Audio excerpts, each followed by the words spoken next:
भविष्यात अनेकांना प्रश्न पडेल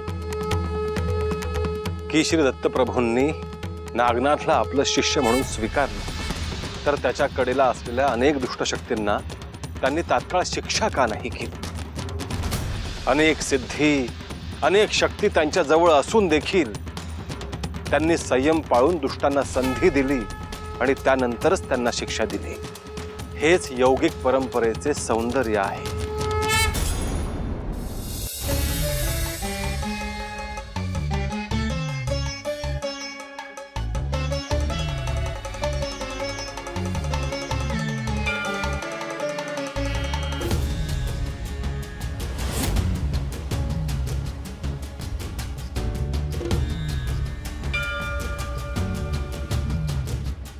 शुभम भवतु।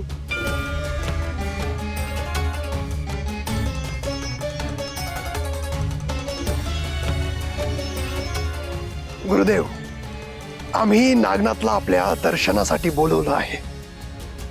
काही विशेष कारण आहे का? होय गुरुदेव। परंतु मला कसं नाही ठाऊक? असं कसं होईल गुरुदेव? तुम्ही इथे बाल स्वरूप घेऊन राहता आहात, परंतु त्रिभुवनात तुमचं ध्यान आहे, लक्ष आहे। पण मी नागनाथसाठी काय करावं असं तुम्हाला वाटतं? गुरुदेव, मी इथे आल्यापासून पाहतो आहे की नागनाथ अतिशय श्रद्धेने सगळं करतो आहे, परंतु तुम्ही त्याचे गुरु आहात। तुमचं स्वरूप त्याला काही अंशी जरी समजलं तरी त्याच्यात खूप फरक पडेल। हो, परंतु ते इतकं सहज सोपं आहे का? गुरुदेव, आम्हाला कठोर तप करून आपले पूर्ण स्वरूप समजले नाही तर नागनाथला कसे समजेल?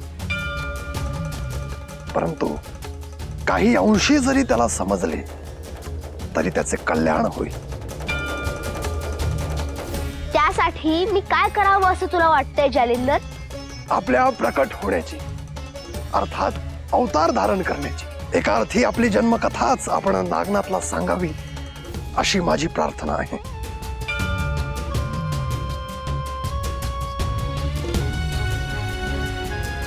गुरुदेव, आपण आधी अनंत काळ होतात आहात आणि असणार आहात, परंतु ती कथा नागनाथला दत्त तत्व समजायला मदत करेल। जशी तुमची इच्छा।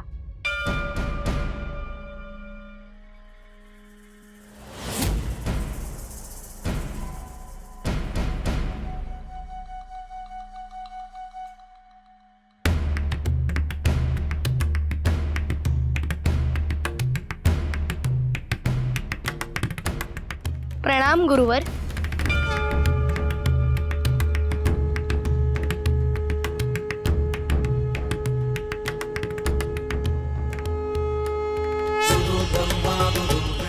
शुभम भवतु।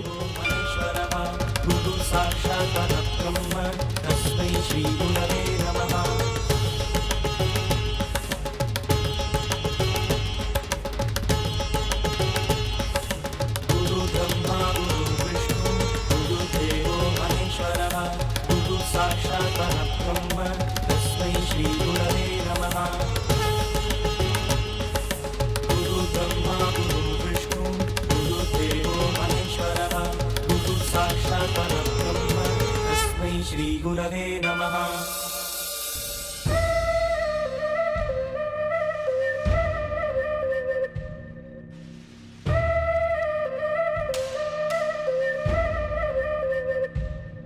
युवराज, अरे कुठे गेली तुझी आय? कवा धरलं तिची वाट बघतो या? गावात गेली। कशाला? तुमच्या शत्रूची माहिती काढायला गेलते।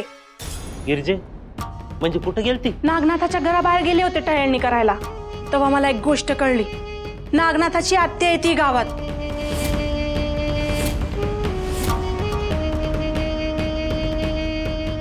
आत्या म्हणजे कोश धर्माची मोठी बहीण येते?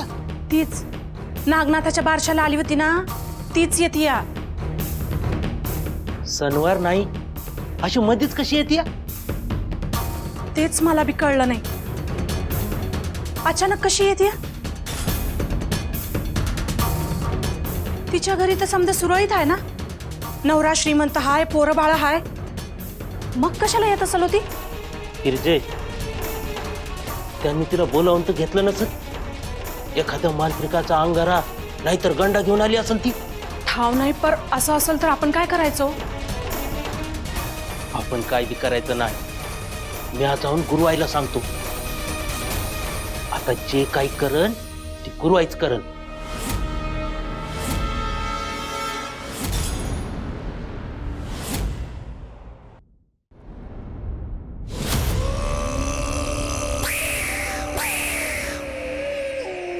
गुरुवाई,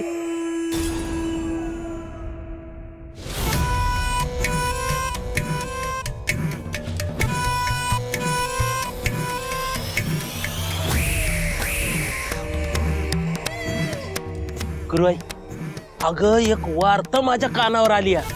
बोल. त्या नागनाथाच्या बापाची बहीण त्यांच्याकडे येते. मग पाटील, आपल्याला काय त्याचं? कोणती गोष्ट कधी आणि कुठं कामाला येईल? शिवाजी, तू आणलेल्या माहितीचं काय करायचं ते आलं माझ्या लक्षात.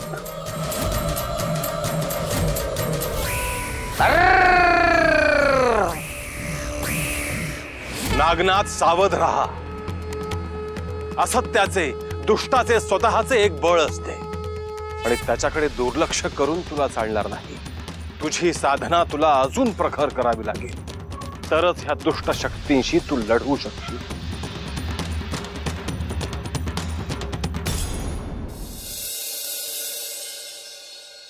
महाराज, ते साधू आपल्या सत्तेला थेट आवाहन देत आहेत. यावर आता आपण काय करायचं ठरवलंय? प्रधानजींना आणखीन माहिती काढायला सांगितली आहे. त्या परिस्थितीत साम दाम दंडभेद या नीतीचा वापर करून जो काही मार्ग निघेल तो काढायला सांगितलाय. पाहूयात तर ते काय माहिती काढतायत.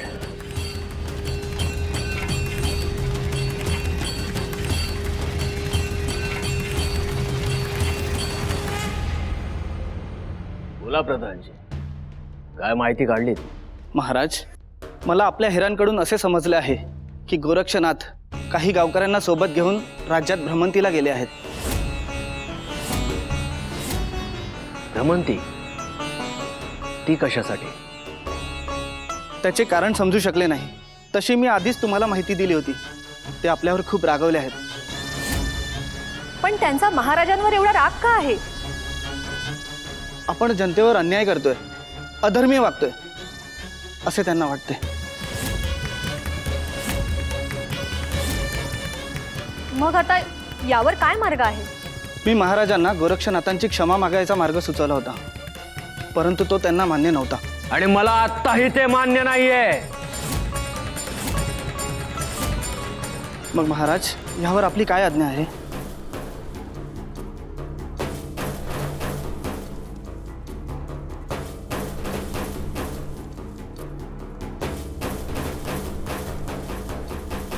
सर्वप्रथम आपले हेर त्या गोरक्षनाथांच्या मागावर पाठवा. होय महाराज. आणि माहिती मिळाल्यावर तात्काळ मला कळवा. हे महत्वाचं काम आहे. ध्यानात ठेवा ही गोष्ट. होय महाराज.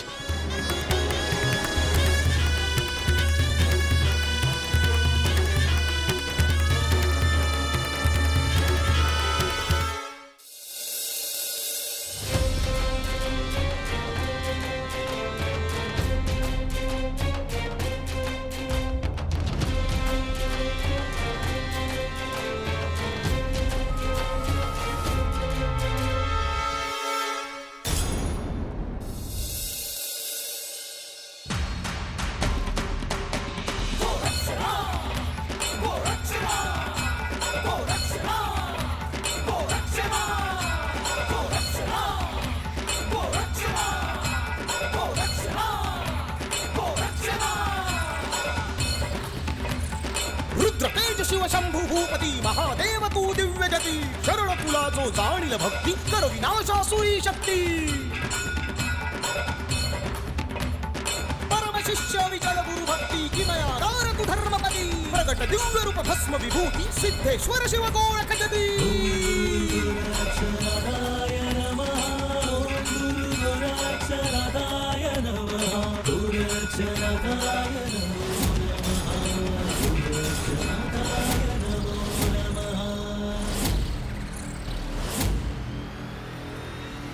हे भागमती माते, मी तुझ्या तीरावर आसन मांडतो आहे। या राज्याचा राजा माझ्या आणि नाथ पंथाच्या भक्तांवर अन्याय आणि अत्याचार करतो आहे। मी प्रतिज्ञा घेतो की जोपर्यंत महेंद्र वर्मा इथे येऊन क्षमा मागत नाही तोपर्यंत मी इथून कुठेही जाणार नाही।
हे गुरुदेव, कृपया मला क्षमा करा। मी तुमच्याशी न बोलताच हा निर्णय घेतला आहे। मी भ्रमंती करत असताना माझ्या निदर्शनास आलं की हा राजा महेंद्र वर्मा तुमच्या भक्तांना खूपच त्रास देतो आहे आणि हे माझ्या सहनशक्तीच्या पलीकडे आहे। आणि आता ह्या राजा महेंद्र वर्माला अद्दल घडवण्याची वेळ आलेली आहे।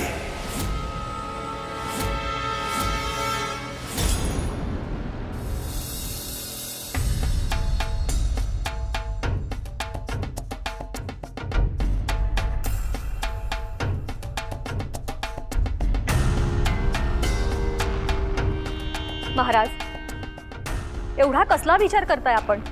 त्या दोन साधूंना सामोरं कसं जायचं याचाच विचार करतोय। मला एक कळत नाहीये, बाहेरच्या राज्यातून साधू येतात, आपल्याला आवाहन करतात आणि आपण शांत बसायचं।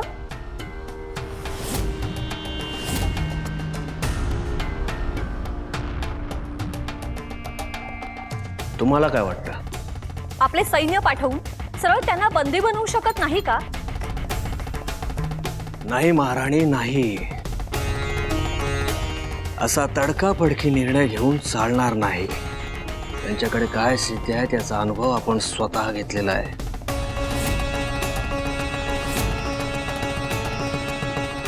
पण मग आपण शरण जायचं का? नाही, पण ते आपले शत्रू आहे आणि त्यांना कमी लेखून चालणार नाही। ते जे काही करणार आहेत याचा अंदाज घेऊनच आपल्याला पुढची पावलं टाकावी लागतील।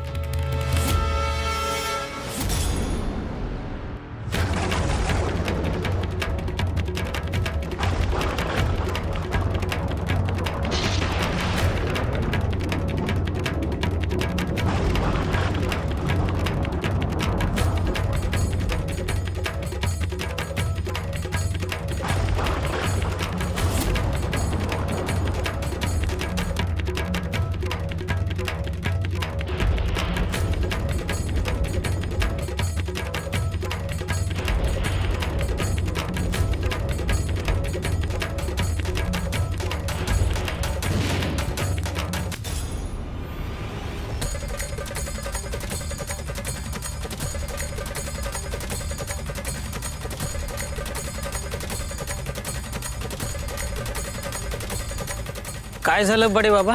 त्या महेंद्र वर्मावर असलेला गोरक्षचा राग अनावर झाला आहे. त्याचा हा सात्विक संताप आहे. म्हणजे गोरख बाबांनी राजाला शिक्षा केली का? अद्याप तरी नाही, परंतु त्या महेंद्र वर्माने गोरक्षाची तात्काळ जाऊन क्षमा नाही मागितली तर तीही वेळ लवकरच येईल. भोगमती नदीच्या तटावर गोरक्षाने तशी प्रतिज्ञा घेतली आहे.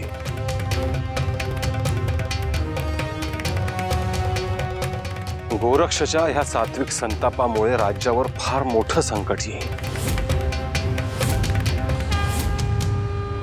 त्यामुळे ह्या परिस्थितीला सामोरं जाण्याचं आव्हान त्या महेंद्र वर्मासमोर आहे. जनतेप्रती त्याचं दायित्व त्याला पूर्ण करावं लागणार आहे.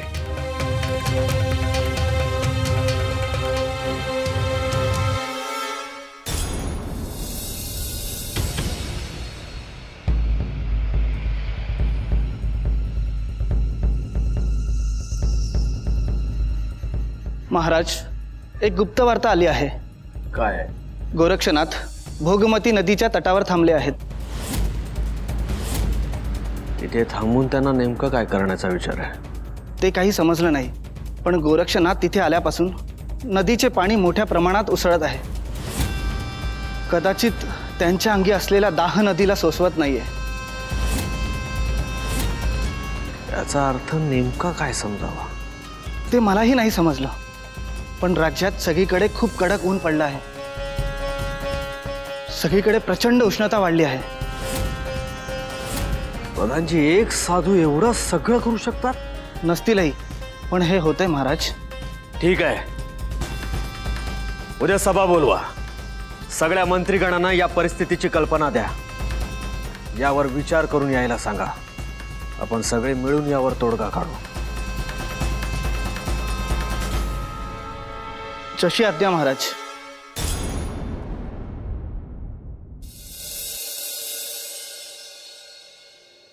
आपल्या राज्यात सध्या काय परिस्थिती आहे प्रधानजींकडनं तुम्हाला समजलं असेल.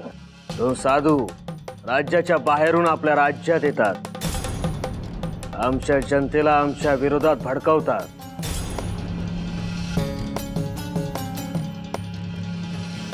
राजसत्तेविरोधात गुप्त रीतीने कारस्थाने करतात आणि याबद्दल तुम्हाला काहीच माहिती नाही.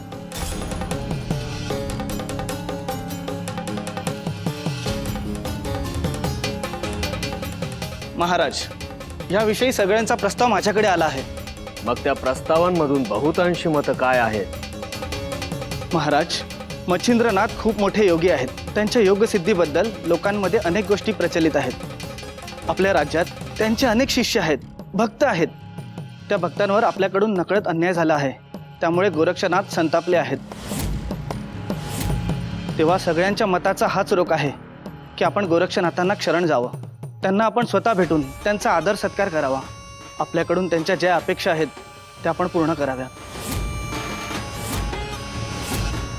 प्रधानजी, हे काय बोलताय तुम्ही? म्हणजे मी त्या दोन साधूंच्या समोर नतमस्तक व्हायचं?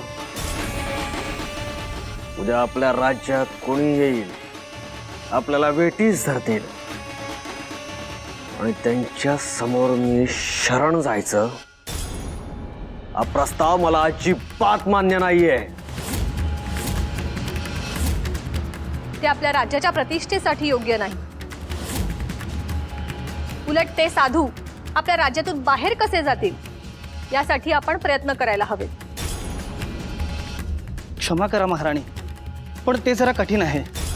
का कठीण आहे? त्या दोन साधूंच्या सिद्धींवर लोकांचा इतका विश्वास असेल तर त्या लोकांना राज्यातून बाहेर जायला प्रवृत्तच करायला पाहिजे.